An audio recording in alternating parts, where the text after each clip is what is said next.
YS Jagan ను 9 నెలలుగా జైల్లో పెట్టడాన్ని సవాల్ చేస్తూ జాతీయ మానవ హక్కుల కమిషన్లో పిటిషన్ దాఖలైంది. అది ఆయన హక్కులను హరించడమే అని అంటున్నారు పిటిషనర్. ఇలా ఉండగా పిటిషన్ను విచారణకు స్వీకరించింది ఎన్హెచ్ఆర్సీ. వైఎస్ఆర్ కాంగ్రెస్ పార్టీ అధ్యక్షుడు వైఎస్ జగన్మోహన్ రెడ్డిని అక్రమంగా అరెస్ట్ చేసి 9 నెలలుగా జైల్లో ఉంచడంతో ఆయన హక్కులను హరిస్తున్నారంటూ జాతీయ మానవ హక్కుల కమిషన్లో పిటిషన్ దాఖలైంది. ఈ పిటిషన్ను ఎన్హెచ్ఆర్సీ విచారణకు స్వీకరించింది.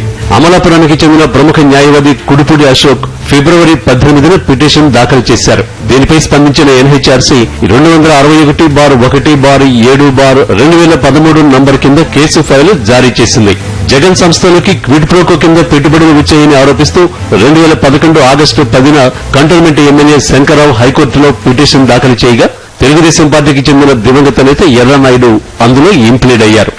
పిటిషన్ దాఖలైన వారంలోనే హైకోర్టు ప్రాథమిక విచారణకు సీబీఐని ఆదేశించింది. జగన్ తో పాటు 73 మందిపై సీబీఐ 120B, 409, 420, 477A సెక్షన్ల కింద కేసులు నమోదు చేసింది. సీబీఐ గత ఏడాది మే 27న జగన్ ను విచారణకు పిలిపించి 29న అరెస్ట్ చేసింది. ప్రాథమిక న్యాయ సూత్రాలకు విరుద్ధంగా ఈ అరెస్టు జరిగింది. అప్పటి నుంచి 9 నెలలుగా ఉద్దేశపూర్వకంగానే ఫైనల్ ఛార్జిషీటు దాఖలు చేయకుండా సీబీఐ జాప్యం చేస్తోంది. జగన్ కు బెయిల్ రాకుండా అడ్డుకుంటున్నారని పిటిషనర్ పేర్కొన్నారు. రాజ్యాంగంలోని ఆర్టికల్ 21, 22, 32 ప్రకారం ఏ వ్యక్తిని విచారణ పేరుతో నెలలు ఏళ్ల తరబడి జైలులో ఉంచడానికి వీల్లేదని, అలా చేయడం మానవ హక్కులను హరించడమేనని తన పిటిషన్లో పేర్కొన్నారు.